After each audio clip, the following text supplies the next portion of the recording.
And with that, I'm going to go ahead and start the session. As everyone knows, the one-year anniversary of the pandemic has been the subject of many headlines this week and has caused us to reflect on the past and the past year, what it has taught us. We quickly had to learn not only new ways of working, but this new normal has forced us to rethink every aspect of our lives, from shopping to schooling, from celebrations to grieving, and everything in between. The agility that Synechron employees transitioned to remote working was amazing and praised by both clients and employees and their families. I'm truly proud of the work that has been done by Synechronites, from the client-facing employees who never missed a step to the support staff who facilitated a completely remote workforce, to the exec team who worked alongside all team members to listen and respond to the needs of our people.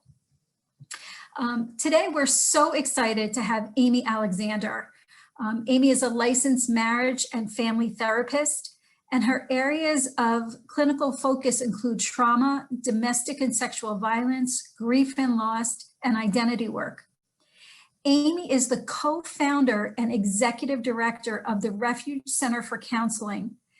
This organization has provided over 30,000 counseling sessions for over 4,000 clients annually since 2005 and operates on the guiding principle that care for emotional wellness should be accessible to everyone, regardless of income, location, or past experiences. Today, we are so lucky. Amy is going to share with us her insights on how to be an engaging leader in your workplace. So without further ado, welcome, Amy.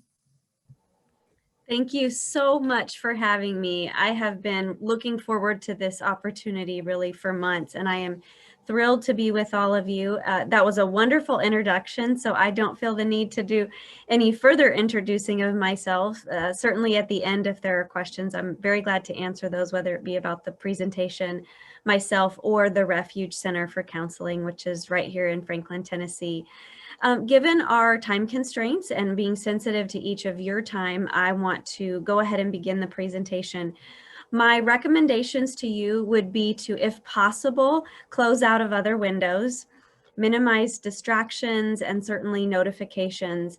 I'm going to be presenting a lot of material, and I'm going to ask you to listen for takeaways, listen for things that are relevant to your role, to your team, things you might want to try immediately, and things you may decide that you want to ponder and potentially do long term.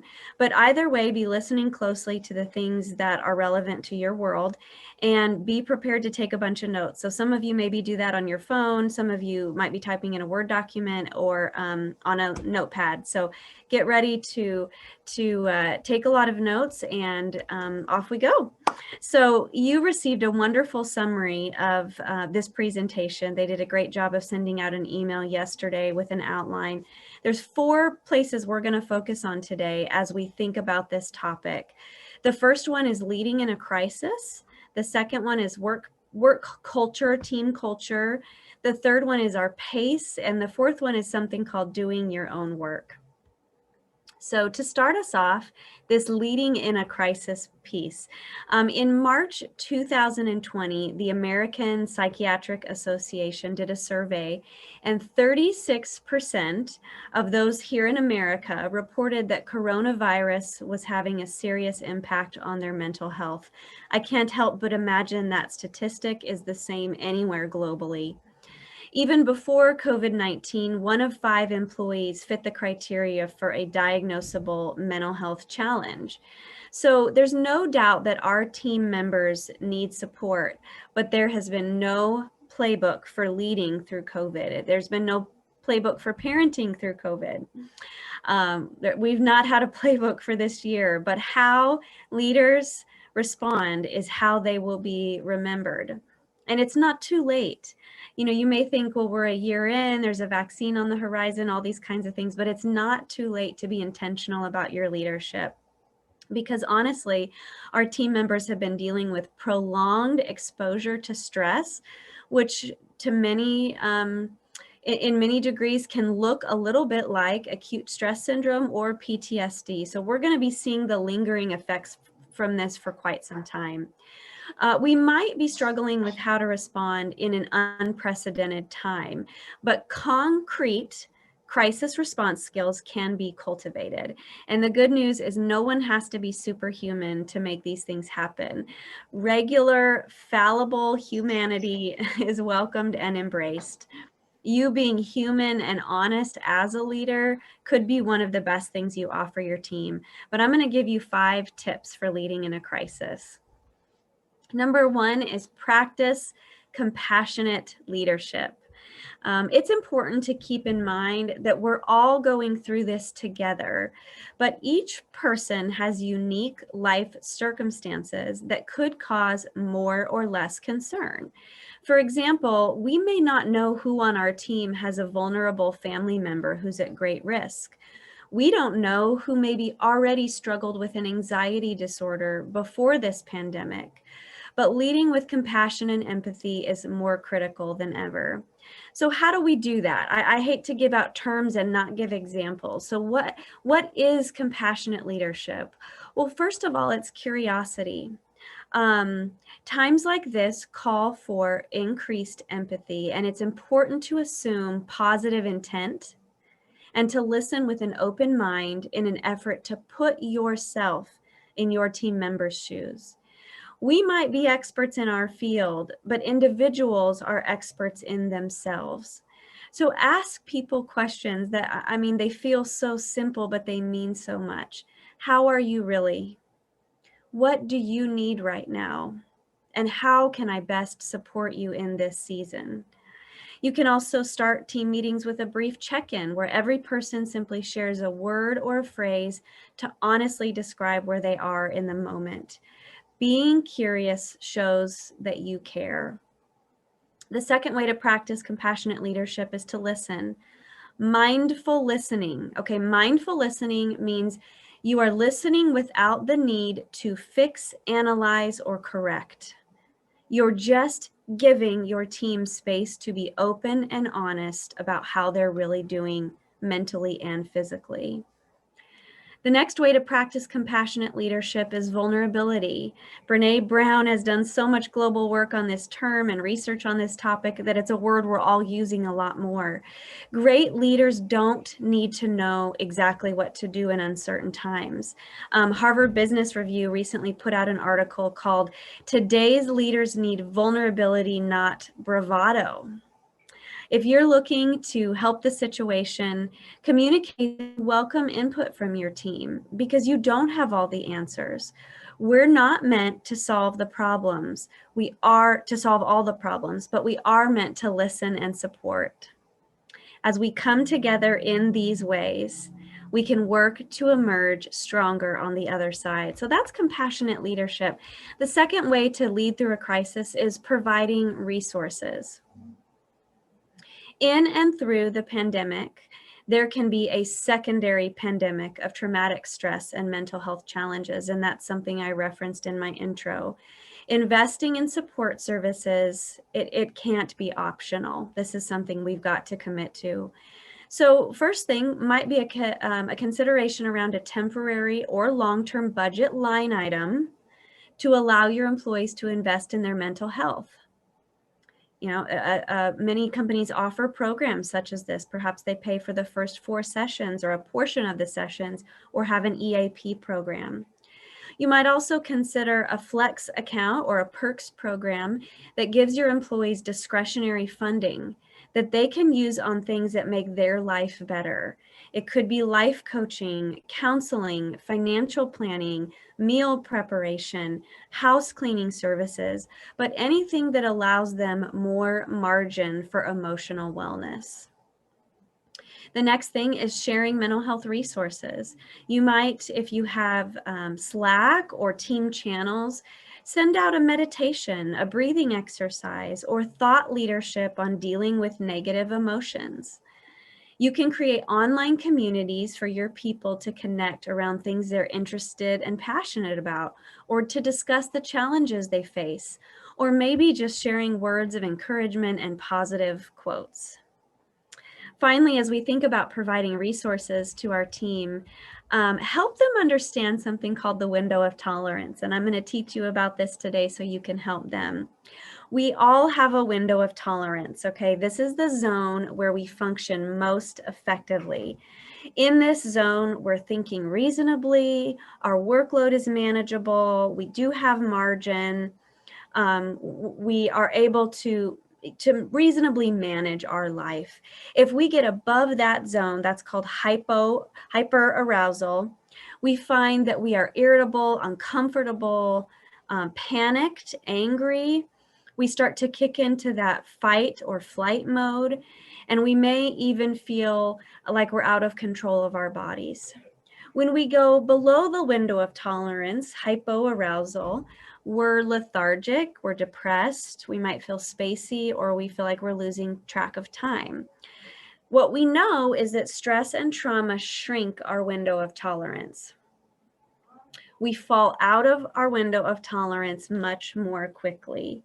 So help your team members understand that a season like the last 12 months, all of our windows are a little smaller. One thing that calls for is radical grace. We have got to give each other more grace than we ever have, because none of us are at our best every day right now. Help your team members think about strategies to recalibrate. Allow them to use the term, I'm out of my window of tolerance, I'm going to need a minute. Teach them how to take 10 deep breaths in a quiet place. Encourage them to leave their home workstation and go on walks, a 5 or 10 minute walk every hour or two. Encourage the 1 minute pause. That is where for 1 minute, everything turns off and you count your breaths or check in with your 5 senses. But model and encourage these recalibrating self-care strategies. Number 3 in leading through a crisis is flexibility. I can tell that your company has done a beautiful job with this, but whenever possible, allow for flexibility. This could include, or the stressors include, taking care of kids who are maybe at home doing school while you're also working. It may be your partner is also working at a dining room table or from the kitchen, and we're all just doing the best we can. You've got to set clear expectations about project due dates. We still want to have high standards for our companies, but maybe allow your team members the freedom to complete tasks in a time frame that works for them based on their family commitments. The stress of COVID-19 impacts our mental and our physical health. It impacts our sleep, our focus, and our productivity. You might not like that your team is not at 100% every day, but orienting to that reality is going to help you make better decisions. When you're overworking your team, or when you're incentivizing burnout, it puts their reserves very low, and it does result in compassion fatigue and burnout. We've got to adjust our goals to the needs of this season. And this season will end at some point. We've got to offer flexibility wherever we can, because that promotes sustainable success. Even the most ambitious farmers let their fields lie fallow for a season to produce longer-term productivity. And fourth, under leading in a crisis, y'all, is when you are leading through a crisis, you've got to be clear. We are overtaxed with information. Our brains are working harder than ever to take in what's safe. Where can I go? Do I need my mask in this location? Do I feel comfortable in this meeting? We are in overdrive with decision making. So the more clarity and consistency you can offer, the better. Be specific and decisive. When our system is in overdrive, we cannot process nuance and complexity. So be crystal clear about the type of support you can offer and the types of choices your team members have. When we're uncertain in our leadership, it leaves room for contradictory and unsettling stories. We in therapy talk about the story I'm telling myself. So your teams need to receive frequent, clear, and reliable information. Headspace, which many of you may already use their mindfulness app, their head of VP, she said this. She said, it's important as leaders that we do all we can to create conditions for our employees to feel supported. Their psychological safety should be a top priority. How might we help our employee communities feel empowered with regular, consistent, trusted information? That allows them to make the right decisions specific to their personal needs and those around them. So clarity is so important. So those are some tips for you on leading through this pandemic, both now and going into the coming months. If we broaden that, if we're going to take the picture a little wider and not just focus on in a crisis, but how about just overall improvement of our workplace culture? So this takes us really to the second part of our presentation. An organization with the right amount of stress has an equal emphasis on relationships and outcomes. If you can think of a speedboat that's headed towards a little island, if it's right on the path where it needs to go, behind it in the water, it will leave a balanced wake. And this balanced wake is what we're talking about organizationally. So high emphasis on relationships, I see you, I care about you, and a high emphasis on outcomes. People perform at their best with just the right amount of stress. So people are motivated and energized by goals and expectations, but only when they really feel seen and cared for. Part of what I want to give you today is some tips on strengthening your workplace cultures, and that will inevitably reduce stress or increase resilience to it. This is the fun part. When our only goal is success or the bottom line or growth, we lose sight of connection. But the truth is, when we feel connected to other people, when we know we're not alone, we get this sense that we can do really hard things together, and our workplace becomes more invigorative and more creative. Daniel Siegel is a renowned neuroscientist. He does a lot of work on the brain, and he talks about a healthy bond between two people, even coworkers. And he says this healthy bond is about relating to each other from a place of kindness and empathy.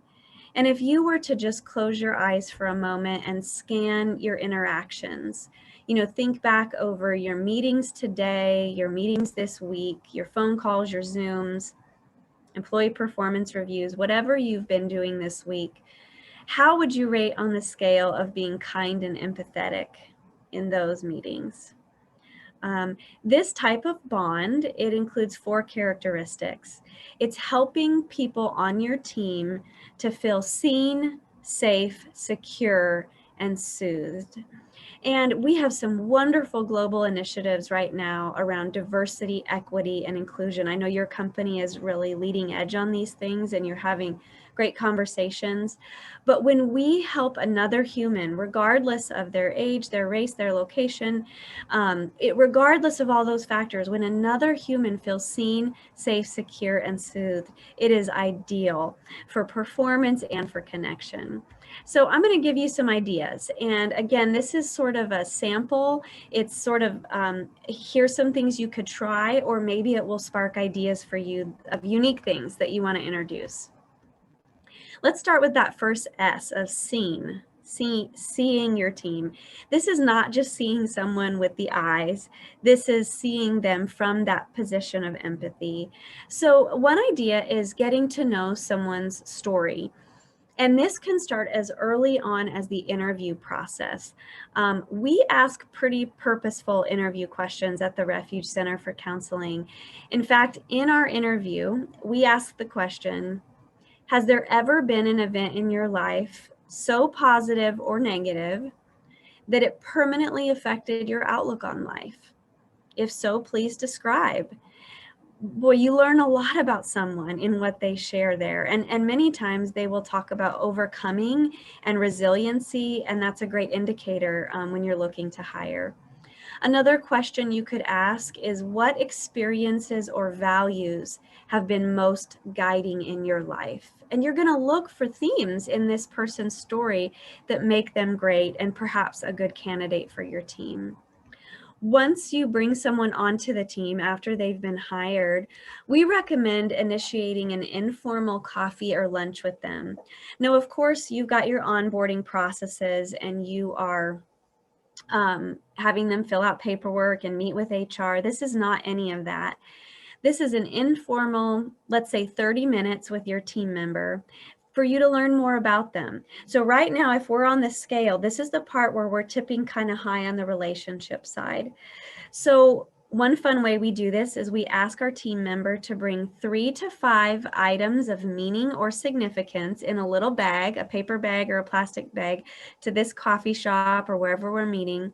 3 to 5 items that represent who they are. And this is really fun. They'll bring photos of their family. They may bring an image of a cross, a favorite book that really guided them in their life. But each of those things tell a story, and it gives you a jumping point for conversation. Another way to help people feel seen once they're on your team is personality inventories. We recommend things like the Strength Finders, the Values in Action inventory, the DISC or the Enneagram. There's many more, but all of these help you understand someone in context. Where are they going to thrive? You know, where might they struggle? And what drives them and motivates them? We also hand out a questionnaire at the beginning of someone's time here that talks about their strengths, their passions, and how they like to be thanked or recognized. This is an important question to ask. Some people really thrive on public recognition, and if that's the case, you're going to put everybody on your team on the email when you recognize this person's effort. For other people, that's really embarrassing and uncomfortable, and they might just like a little treat in their box or a gift card. And so try to understand these things about people. Not everyone's the same, but the more you know, the more they feel seen. One way people feel seen is by opportunities for connection and authenticity. And I get that we have not had very many of those since last March. But once it's safe to do so again, how about hosting a quarterly potluck in each team member's home, you know, rotating homes, and maybe some of them they invite their spouses or children. Getting to know someone's whole family really helps you see them. Perhaps it's a team retreat. So maybe you leave the office for a day and do an equine experience with horses on a farm, or you do a creative cooking class, or make pottery together. Just these creative endeavors where you see someone differently than you might see them in a meeting. Here at Refuge, every year we do a themed year. So one year our theme was courage, one year it was compassion, we've had gratitude, etc. The year of gratitude, every month we did a different activity that produced gratitude, and it was all kinds of things. We brought in people over Zoom or in person to do soul collages, artful cooking, yoga, stained glass, mandalas, gardening, pottery, hikes, gratitude jars, lots of things like that. So that, I mean, really, no one should be short on ideas for connecting with team members and creating creative ways. This year at Refuge Center, our theme is wisdom. And we're defining wisdom as applying our energy to the right places. And so I found out, you know, that our local Franklin police officers have faced a lot of challenges over the last 12 months. I've been dialed into some of the things that our chief of police have been navigating. So our next experiential team meeting, we're going to all go, our whole team's going to go to the police station. They've got the conference room set up there in a way where we can socially distance.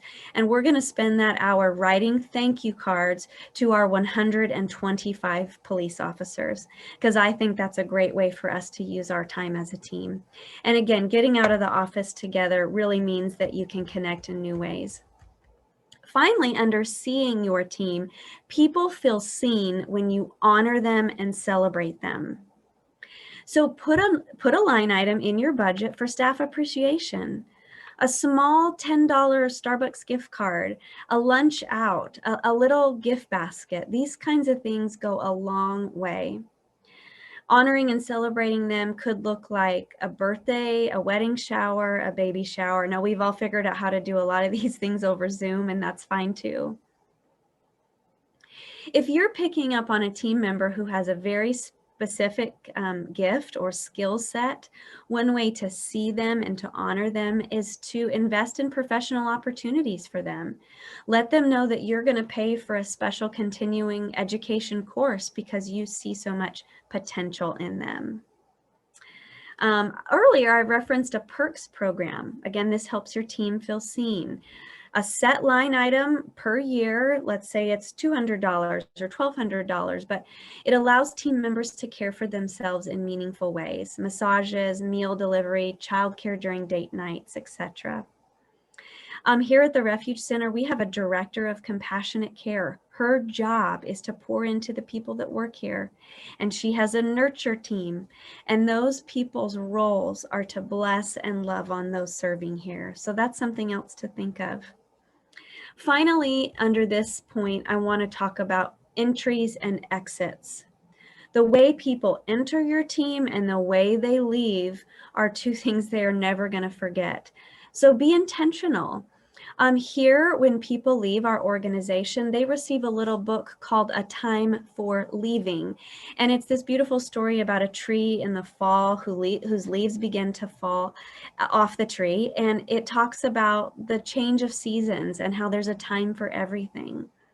There's a wonderful thing called the giving key. And this is a key where you can have a word transcribed on it. And maybe you give this key to them as a transitional object. And it says courage or strength or faith. And you're just letting them know, hey, even as you depart, here's what I've seen in you as a person. You know, our office manager buys keys at Home Depot. I think they're maybe $1, and she just bought a little machine to stamp them. So these do not have to be expensive efforts, but they are meaningful. The second S I mentioned to you, well, the second two are safe and secure. Safe and secure. To feel safe and secure in the workplace, after you know someone's story, look for meaningful ways, purposeful ways to give them feedback and clarity. If we don't know where we stand in an organization, if we don't know if we're performing up to par, if we don't really know how our supervisor feels about us, that's very unsettling.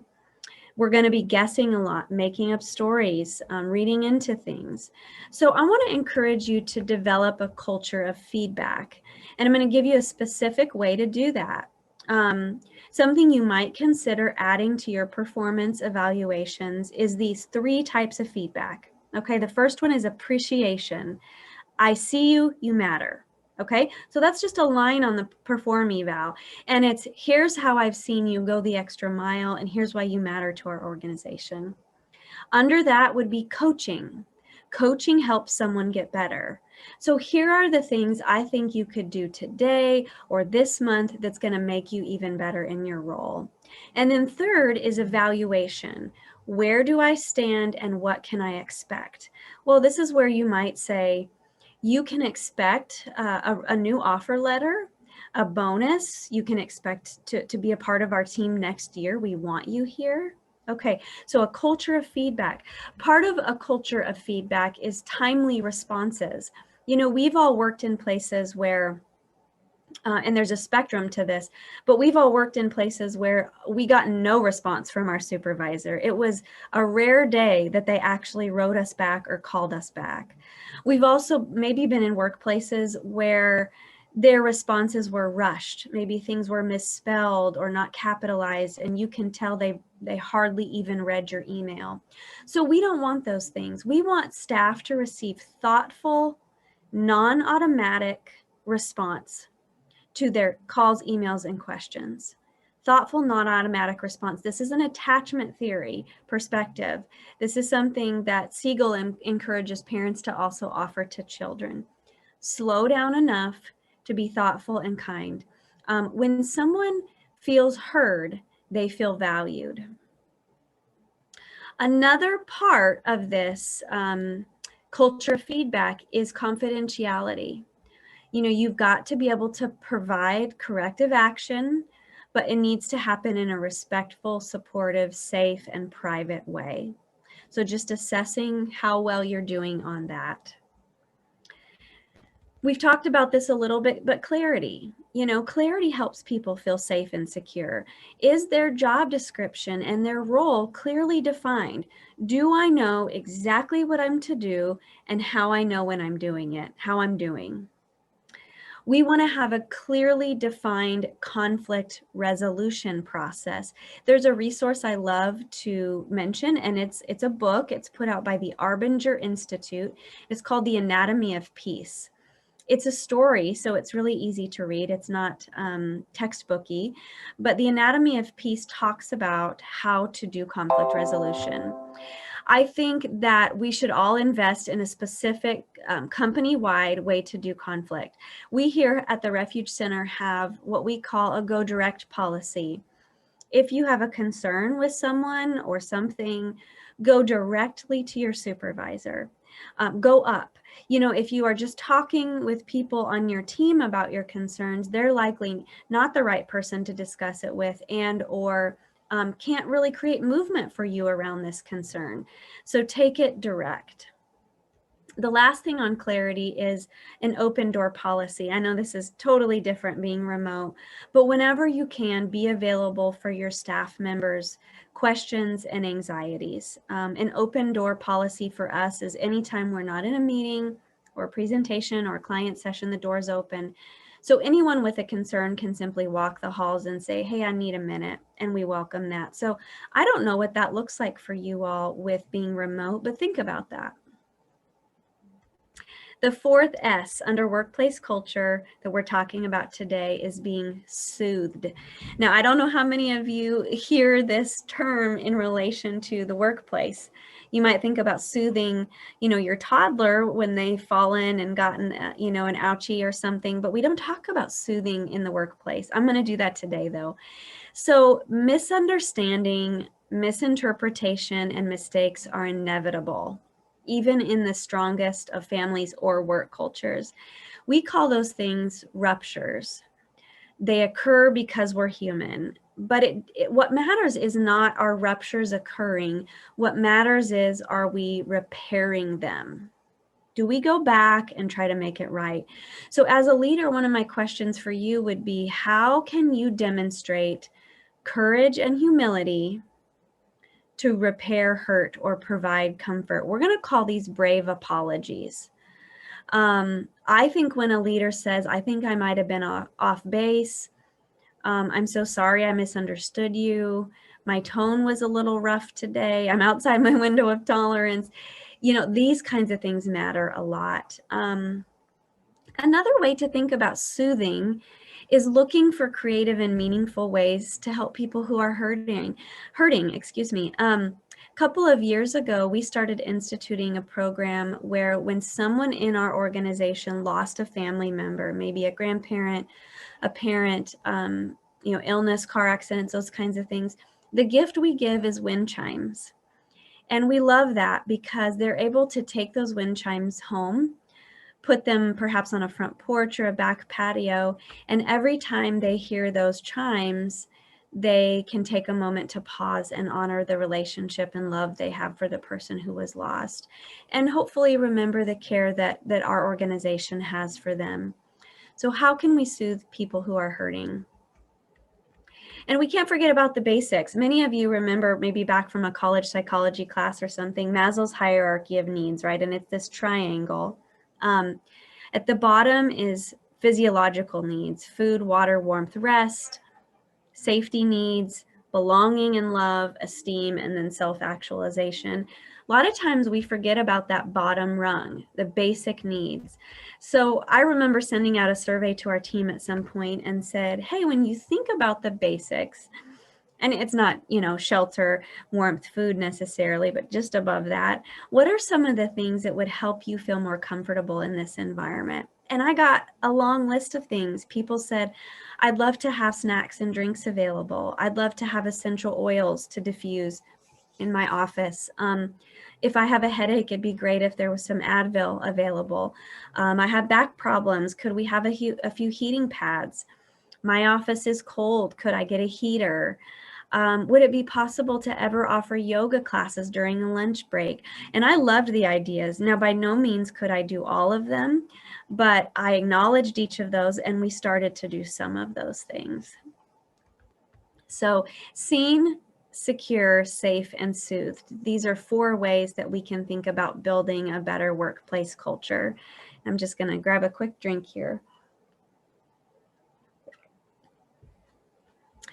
The third thing as we zoom out, guys, and we talked about a crisis, we talked about our workplace. I'm going to talk even bigger than that right now about your pace, because this is not just about the workplace. This is about you as a person, a parent, a spouse, and a leader. So PACE, P-A-C-E, that's the word I'm using. We are a high achieving global economy. We value progress and accomplishment and excellence. And the truth is we get results, right? Many times our companies are profitable, our school test scores are good, we attract company headquarters, and many people enjoy wealth and success. So it's rewarded.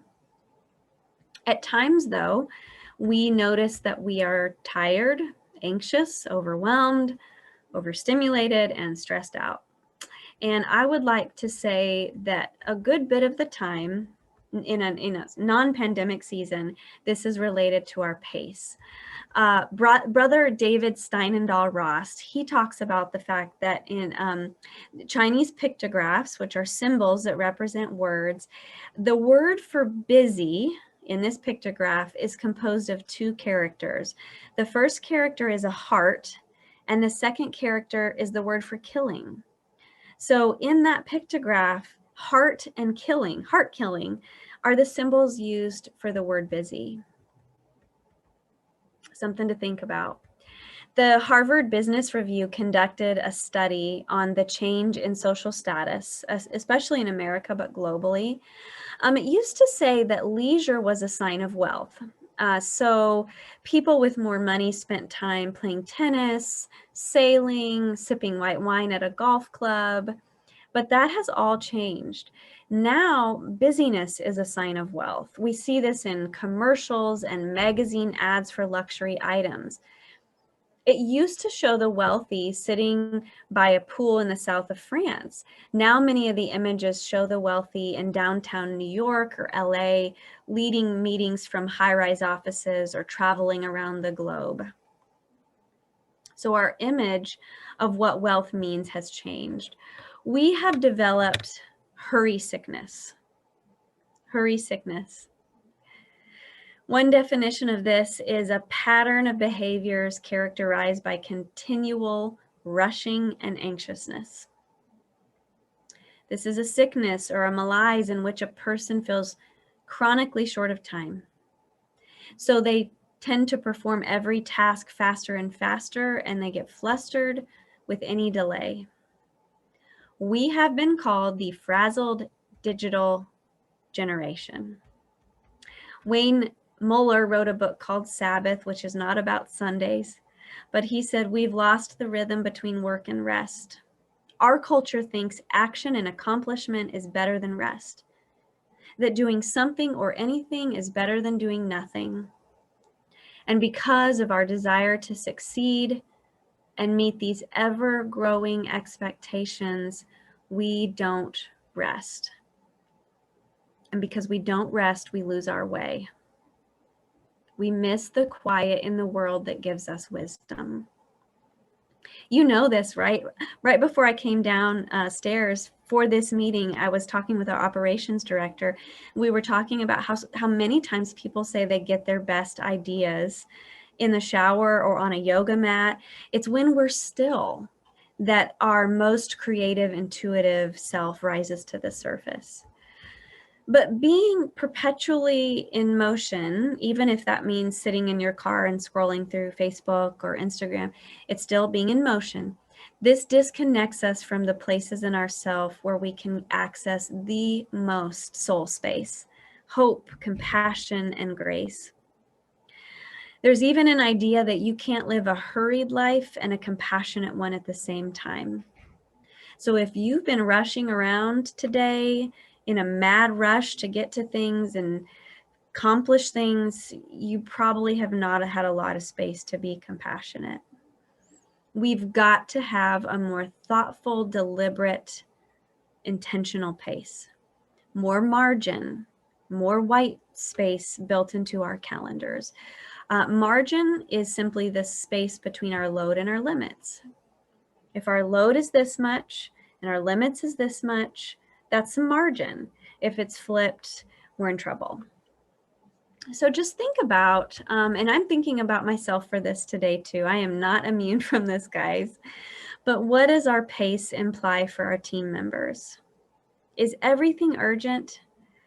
If you think about the energy around your office or your meetings, is it one of frenzy and pressure and intensity? Or are you the kind of leader that models rest, balance, and differentiation from your role and title? That's a whole nother talk. That's about where we become so over-identified with our work or our title that it becomes everything to us, and we're overdoing, overworking because that's where we're finding our worth. What do you want people to say about you? What do you want your legacy to be? Do you want someone to stand up at your funeral and say you were the busiest, most productive, and strategic person they had ever met? Or would you like people to say you were one of the kindest, most present, and generous and thoughtful person they ever met? We can start this shift in simple ways. We can walk a little slower, breathe deeper, talk slower. We can have boundaries around email and phone time. We can schedule breaks between our meetings. We can use all our PTO and not work while we're away. And we can consider implementing sabbaticals into our company culture. Once we move at the pace of what is real, values-driven, reasonable, sustainable, we become a fountain, not a drain. And we want that for ourselves and others. The last thing I will briefly touch on here in the final 5 minutes before we transition to any questions. It's this section that I've titled, Do Your Own Work. And truthfully, if you only remember 4 words from today, I hope they are, do your own work. This is a phrase we use all the time in my world, and I don't assume that this phrase makes sense to everyone. But what this means is being the healthiest you that you can be, emotionally, spiritually, and physically. And this doesn't happen by accident. It doesn't happen if it's not well-intentioned. And listen, you guys are exhausted, many of you. I'm sure you've been navigating so many things during this pandemic. And we've all been carrying extra. So I'm not intending to add to your laundry list. I'm not intending to put your plate to overflowing. This is about living a life of freedom and spaciousness. So you are giving from the overflow. It's about living from a place of fullness. What do I mean by doing our own work? As a leader, we know that we all have up to 3.4, research tells us, blind spots. These are the things in our life that everyone else could tell us about us and we totally don't get about our own tendencies. So who are the people you have put at your table, quote unquote, who are giving you feedback about your blind spots? Who is challenging you, encouraging you? I'm going to ask that you think of 4 to 7 people in your life who becomes your iron sharpens iron people. It could be a life coach, an AA program, a small group, a spiritual director, a counselor. There's so many people that can be on your team. But these are people that every time you sit down with them, you leave a little better for it. That's part of doing our own work. Doing our own work can be about being a learner, right? What are you reading? What podcasts are you listening to? Don't wear yourself out, but when you're in the car, when you're on a run, think about ways to be growing in your leadership. Daily practices. There's a beautiful practice called the Examine, things like the Headspace app, Insight Timer. But what are your mindfulness and reflection practices? Praxis is a term that means action, reflection, action, reflection. We've got to slow down to think about what we're doing and why we're doing it. If you are able to take a sabbatical, to back away from work, to log off, do that. Don't miss those opportunities if they're afforded to you. And mindfulness practices and self-care rituals are the key. You know, I think what I'm saying is that we have to embrace this. We can't give what we don't have, and we certainly can't help our teams if we're not getting support ourselves. There's this really cool video on a website that's about attachment. It came from the Circle of Security out of Spokane, Washington, but this video is called Shark Music.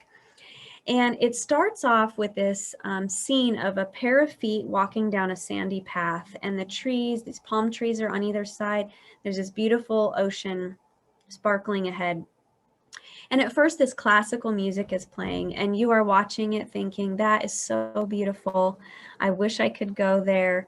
Your heart rate slows down, you're breathing, and you're just thinking, wow, that's a great place. I need to plan a trip to the beach. The scene cuts, and the exact same scene starts again, same scenery, palm trees, sand, ocean, but this time the music to Jaws starts playing. And you're thinking, oh, I have got this all wrong. I didn't realize this was going to be a tragedy. I didn't realize that bad things were about to happen, and your heart rate goes up and your breathing goes up. This video, Shark Music, what it tells us is that the music that's playing in us, we all have our own shark music, and the shark music in our mind is the things that we've not tended to in our lives, our history, our trauma triggers, unresolved issues in relationships. And if we have not done our own work around our shark music, it's coloring the scenery for everything. So we've got to do our own work, because fundamentally, we've got to be a safe and secure place for ourselves before we can offer that to others. So that brings me to Tintil, which is where I said I would pause. And so we'll stop right there. We'd like to open the floor for questions. If anyone's got a question, please put a Q in the chat and I will come to you to ask your question.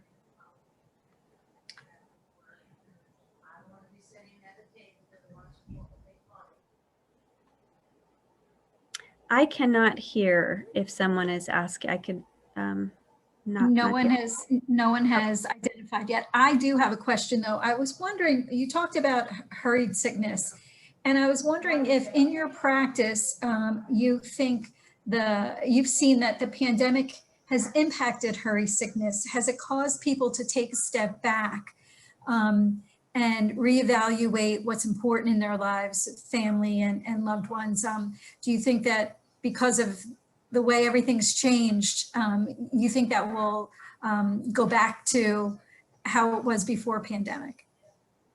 The answer to that is yes and no. I think for some people, this has created a major opportunity for reevaluation. They're thinking about being home more with their kids, not, having such a long commute to work, not being on the road so much.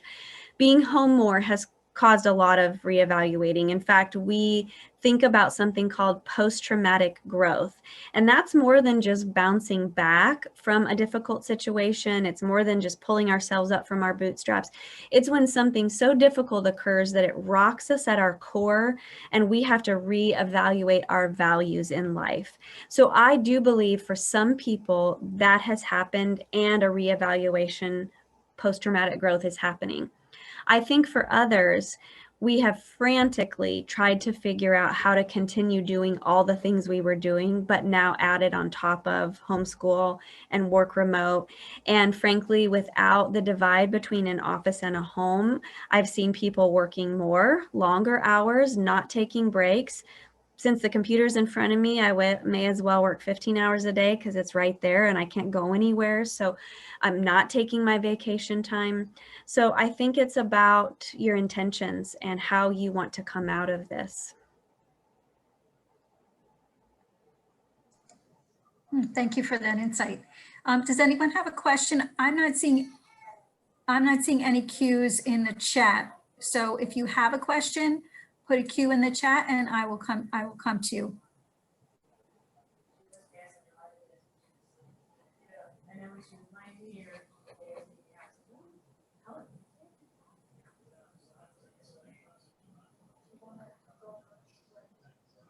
I don't see any questions. Kathy, do you see anything in the chat or am I missing anything? Okay. No, I was just checking. I'm not seeing any either. But Amy, let me ask you one more time. You stated in one part of your presentation that the word for this year for Refuge Center is wisdom. And can you kind of define that one more time in terms of, how it affects your organization? And then also, how do you measure yourself against that? How do you tell if you're getting wiser?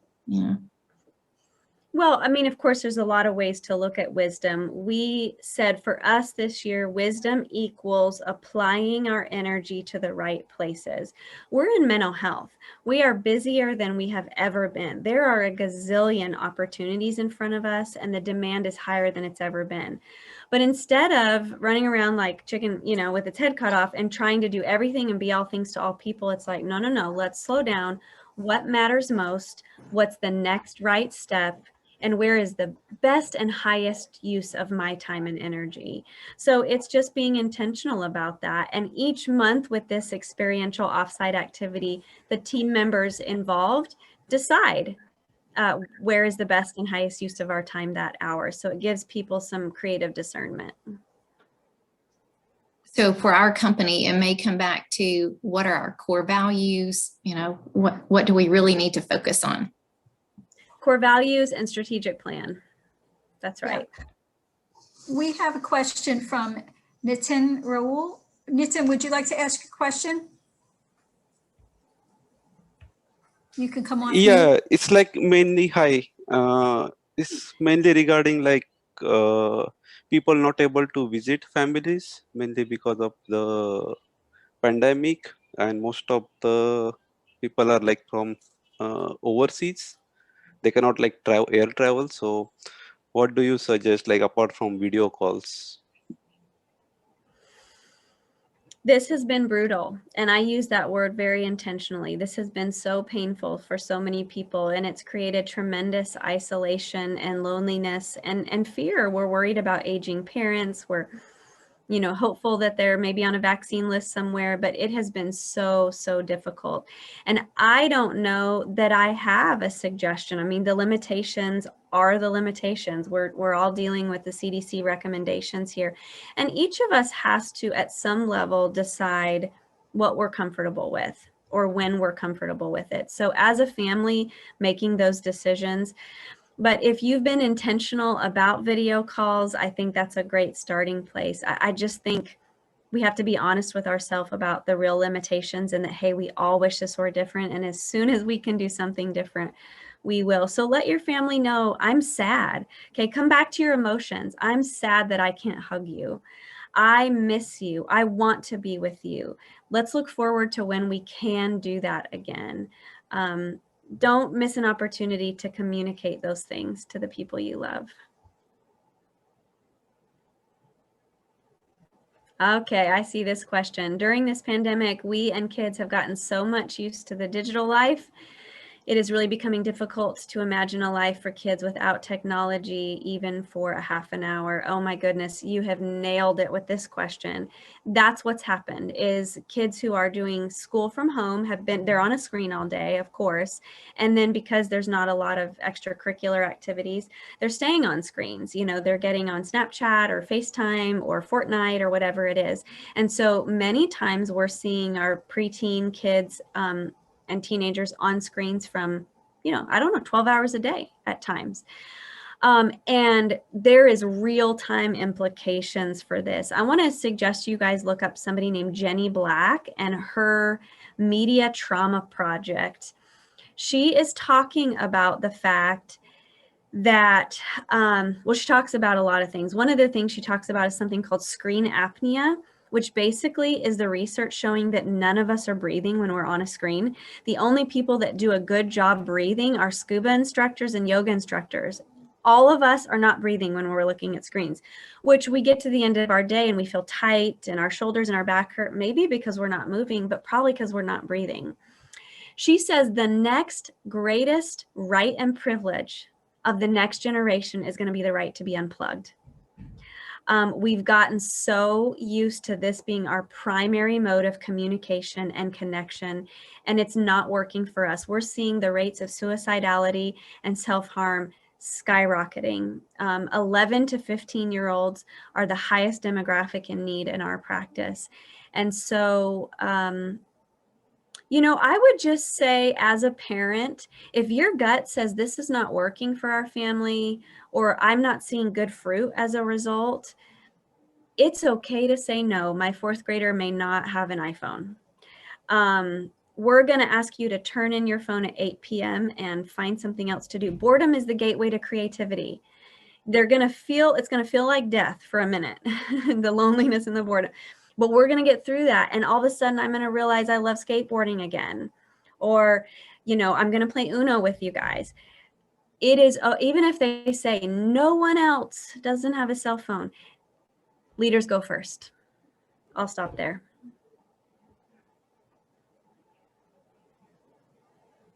Would you like me to answer this last question with the time? Okay. This question is, as you rightly mentioned, that in the work from home scenario, the number of work hours have gone up consciously or subconsciously. This has also led to an implicit expectation of being highly available. For the post-pandemic situation, what kind of preparation would you suggest to reset expectations?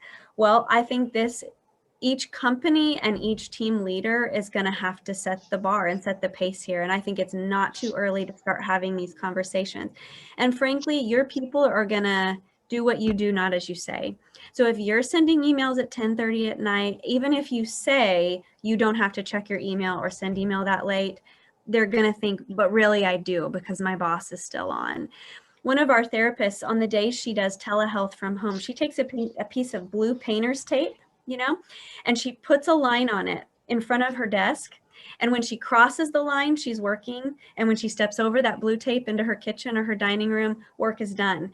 So creating physical representation of boundaries. But I am telling you, this has been a huge pendulum swing, and we have got to find our way back. And the only way that's going to happen is if leaders model it. Outlook has, and you know, I don't know what you guys for email, but Outlook has scheduling features. So let's say you had to do school with your kids midday, and that means you need to work at 9 at night. Well, fine. Schedule your email to go out at 8 a.m. tomorrow during business hours. Don't send it at 11:34 p.m. Thank you, Amy. Thank you. Yeah, you're welcome. Mm-hmm.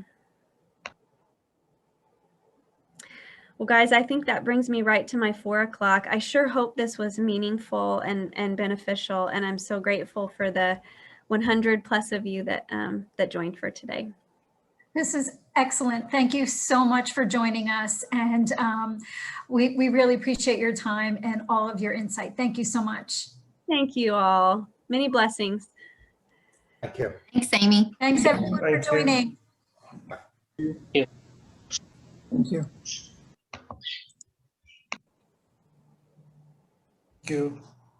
Thank you all. Thank you. Bye.